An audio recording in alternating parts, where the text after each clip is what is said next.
নমস্কার। দেখুন, ৯টি গ্রহের মধ্যে গ্রহরাজ শনির কারকতা প্রত্যেকে আপনারা জানেন বিভিন্ন মাধ্যমে।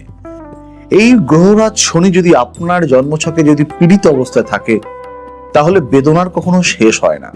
শনির দশাকাল চলুক, শনির সাড়ে সাথী চলুক কি ঢাইয়া চলুক, ক্লেশ ভোগ আপনাকে করতেই হবে। কি করবেন? এই শনির কুপ্রভাব থেকে মুক্তি পাওয়ার জন্য গ্রহ সংস্কার তো আবশ্যক। এই কৌশিক অমাবস্যা শ্রেষ্ঠ তিথি শনির গ্রহ সংস্কার করার জন্য। তার পাশাপাশি কৌশিক অমাবস্যার দিন একদিনই নোনতা জাতীয় খাবার, যে খাবারের নোনতার ভাগ বেশি, যত সংখ্যক মানুষকে পারলে বিতরণ করুন।